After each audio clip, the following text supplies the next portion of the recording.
हरि ओम श्री गणेशाय नमः।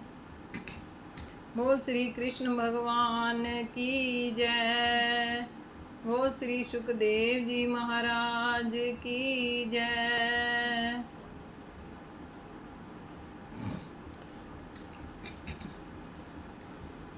श्रीमद् भागवत महापुराण सातवें स्कंद का 15वां अध्याय और अंतिम अध्याय। मोक्ष धर्म वर्णन कियो नारद ने जही भांति, सो सब जनहित कहो दलन मोह मद भांति। श्री नारद जी बोले, हे राजन, कोई ब्राह्मण तो कर्मनिष्ठ होते हैं अर्थात कर्मों में ही लगे रहते हैं, और कोई एक तपोनिष्ठ तपस्या करने में ही लगे रहते हैं। कुछ एक ज्ञान योगनिष्ठ और कोई कोई स्वाध्याय अर्थात पढ़ने में लगे रहते हैं। वेद, स्मृति, धर्मशास्त्र, व्याकरण, न्याय, मीमांसा आदि शास्त्रों के चिंतन को ही सबसे बड़ी तपस्या मानते हैं और इसी को सर्वोत्तम कर्मकांड समझते हैं। अनंत फल चाहने वाले गृहस्थी को चाहिए कि पहले कहे हुए ब्राह्मणों में से ज्ञान में तथा शास्त्रों के पठन पाठन में लगे हुए ब्राह्मणों को देव कार्य और पितृ कार्य में भोजन करावे, उन्हीं को दान दक्षिणा दे। दैव कार्य में 2 ब्राह्मण जिमावे अर्थात श्राद्ध में विश्वे देवा की जगह पर 2 ब्राह्मण जिमावे, और पितरों के स्थान पर 3 ब्राह्मण जिमावे, अथवा विश्वे देवा और पितरों के स्थान पर एक ही ब्राह्मण अर्थात दोनों की जगह पर 2 ब्राह्मण जिमावे।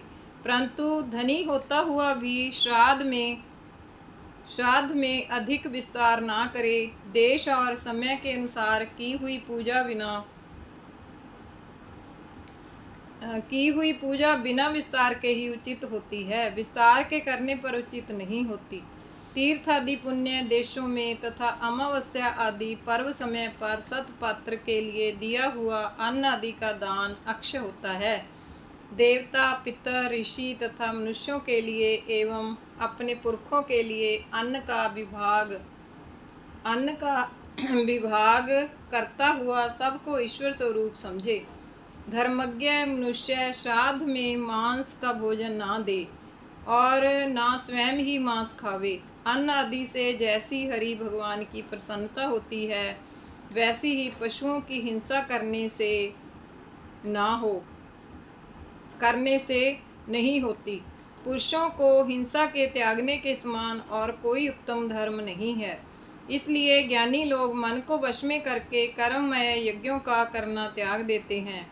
द्रव्य अर्थात धन दौलत से खरीदी हुई सामग्रियों से होने वाले यज्ञों से हरि भगवान का पूजन करते हुए पुरुष को देखकर प्राणी डरते रहते हैं।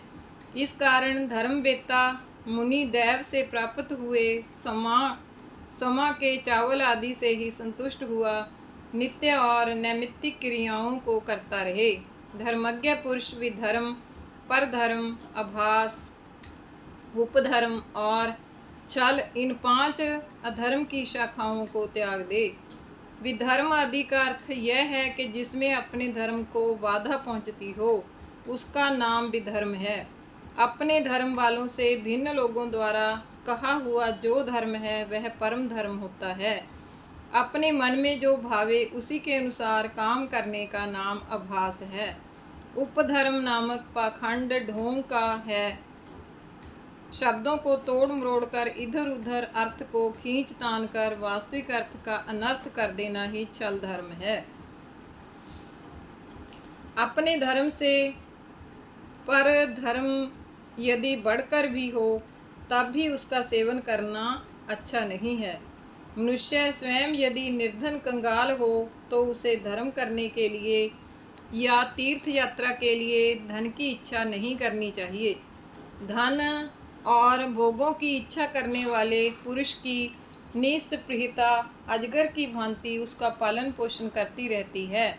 संतोषी को जो सुख होता है वह धन कमाने की लालसा से इधर उधर दौड़ भाग करने वाले पुरुष को नहीं होता। सदा संतोष रखने वाले पुरुष के लिए सभी दिशाएं सुखप्रद होती हैं।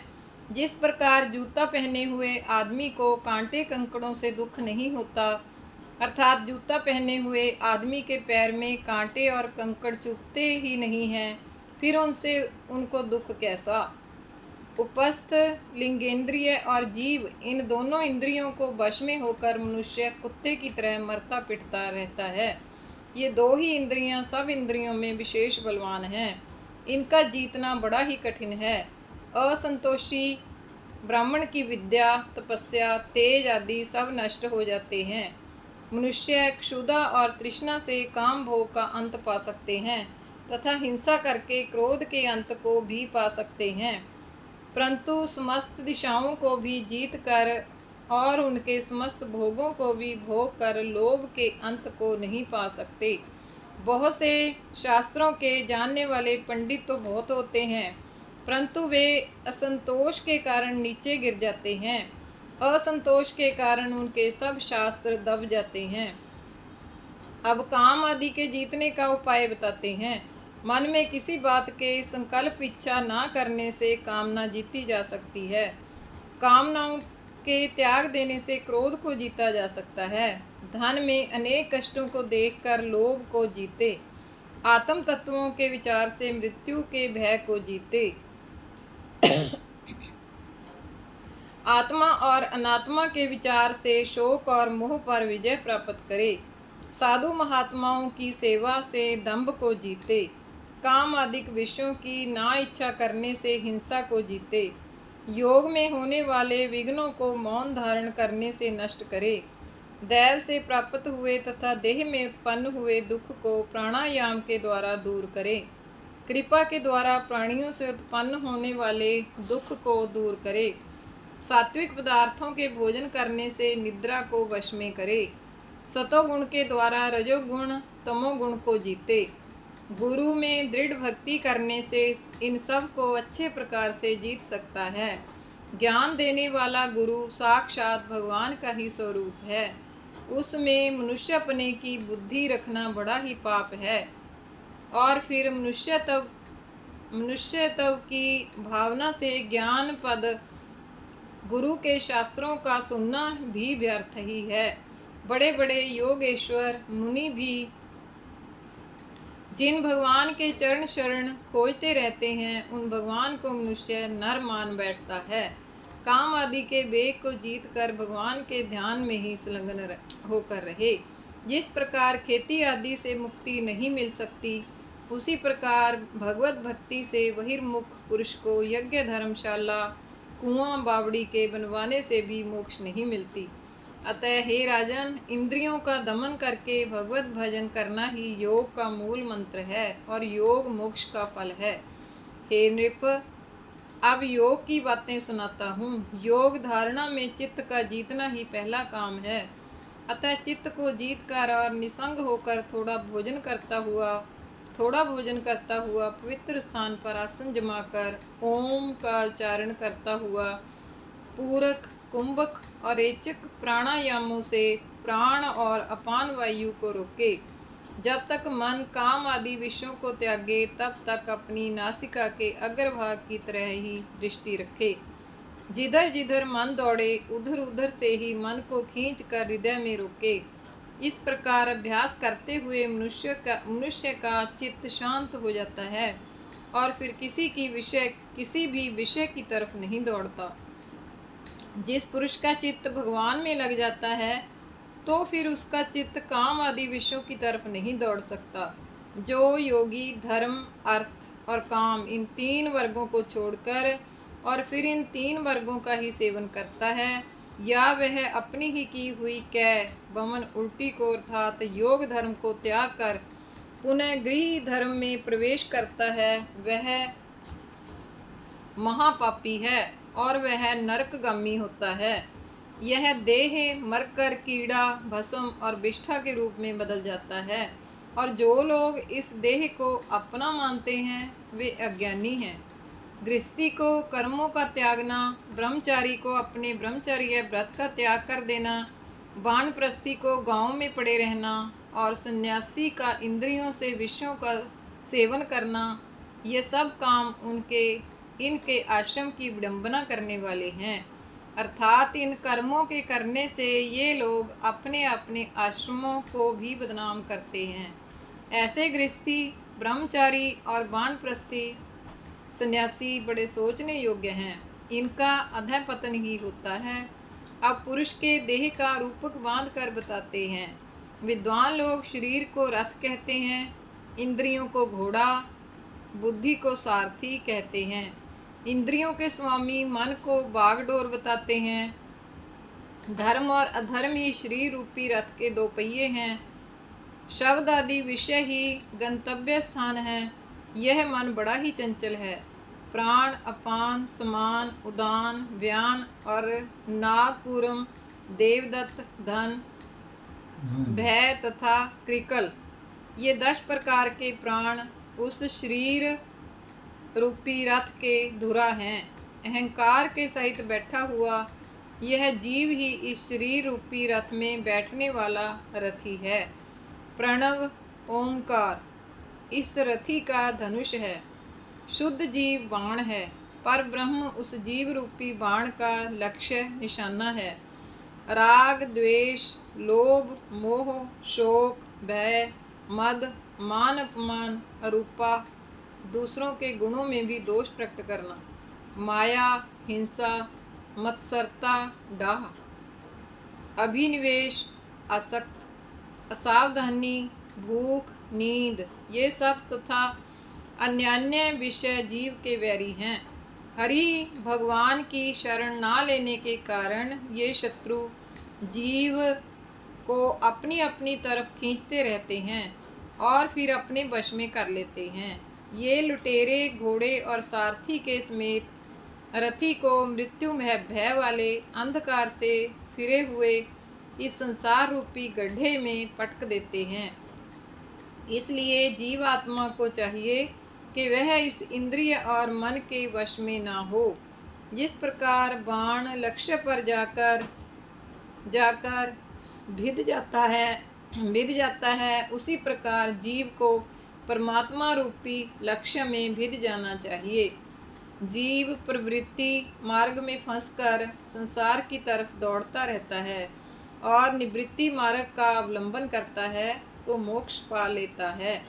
हिंसामय द्रव्य से अग्निहोत्र आदि कर्म, पशु यज्ञ या सोम यज्ञ, वैश्य देव, बलिहरण, बावड़ी, कुआं आदि का बनवाना, यह सब प्रवृत्ति मार्ग के कर्म हैं। यज्ञ आदि कर्मों से चंद्रलोक की प्राप्ति होती है। चंद्रलोक के भोग जब समाप्त हो जाते हैं तो पुनः पृथ्वी पर उसे जन्म ग्रहण करना पड़ता है और निवृत्ति मार्ग के कर्म से उसे अक्षय ब्रह्मलोक की प्राप्ति होती है। निवृत्ति मार्ग से गमन करने वाले पुरुष क्रमशः अग्नि दिन, शुक्ल पक्ष दिन का पूर्व भाग तथा पूर्णिमा और उत्तरायण अभिमानी देवता के पास पहुंचकर फिर ब्रह्मलोक को जाते हैं और फिर उनका उस संसार में लौटना नहीं होता है। हे राजन, तुम लोग गृह में रहते हुए भी कृष्ण भगवान की कृपा से ही सब दुखों से पार हो गए। जिन भगवान श्री कृष्ण के चरण शरण में रहकर तुमने समस्त दिशाओं को जीता और बड़ा भारी यज्ञ किया, महापुरुषों की अवज्ञा से श्री कृष्ण की हुई सेवा से भ्रष्ट भी हो जाता है और महापुरुषों की सेवा से सब कुछ सिद्ध भी हो जाता है। मैं तुम्हें इस विषय को अपने जन्म का उदाहरण देकर समझाता हूँ। मैं पहले काल में उपवृहिण नाम का गंधर्व था। रूप माधुर्य से युक्त और बोलचाल में बड़ा चतुर था तथा स्त्रियों के साथ रहकर मस्ती के साथ काम किलोल करता रहता था। एक दिन देवताओं के यज्ञ में गाने के लिए बुलावा आया। वहाँ मैं स्त्रियों को अपने साथ ही लेकर गया। इस तरह मेरे अपराधों को जानकर और इस धृष्टता को देखकर विश्व सत्रष्टा गणों ने मुझे शाप दे दिया, जिसके कारण मुझे शूद्र योनि प्राप्त हुई और मेरा एक दासी के गर्भ से जन्म हुआ। परंतु ब्रह्मवेत्ता मुनियों की सेवा और सत्संग करने के कारण मैं दूसरे जन्म में ब्रह्मा जी का पुत्र हुआ। हे राजन युधिष्ठिर, गृहस्थियों के पापों के नाश करने वाला यह धर्म मैंने तुमको सुना दिया, जिससे तुम गृहस्थी होकर भी सन्यासियों की पदवी को पा सकते हो। तुम लोग इस मृत्यु लोक में बड़े ही भाग्यशाली हो, जो कि तुम्हारे घरों में नर रूप में श्री कृष्ण नामक पर ब्रह्म निवास करते हैं। उनके दर्शन के लिए बड़े बड़े महर्षि चारों तरफ से तुम्हारे घर पर आते रहते हैं। वही साक्षात पर ब्रह्म श्री कृष्ण तुम्हारे प्यारे हैं, मित्र हैं, मामा के पुत्र हैं। जिन भगवान के रूप को शिव आदि बड़े बड़े देवता भी साक्षात रूप से नहीं वर्णन कर सकते, ऐसे वह भगवान श्री कृष्ण मेरे ऊपर प्रसन्न होवें। श्री सुखदेव जी बोले, हे राजन, इस तरह नारद जी के कहे हुए धर्म को सुनकर धर्मराज बड़े प्रसन्न हुए। श्री कृष्ण तथा नारद जी की पूजा की। धर्मराज से पूजे गए नारद जी श्री कृष्ण भगवान और युधिष्ठिर से विदा मांगकर अपने स्थान को चल दिए। युधिष्ठिर नारद जी से श्री कृष्ण का परब्रह्म होना सुनकर बहुत अचंभित हुए। बोल श्री कृष्ण भगवान की जय। बोल श्री सुखदेव जी महाराज की जय। श्री कृष्ण गोविंद हरे मुरारे, हे नाथ नारायण वासुदेव। श्री कृष्ण गोविंद हरे मुरारे, हे नाथ नारायण वासुदेव। श्री कृष्ण गोविंद हरे मुरारे, हे नाथ नारायण वासुदेव। ओम नमो भगवते वासुदेवाय। ओम नमो भगवते वासुदेवाय। ओम नमो भगवते वासुदेवाय।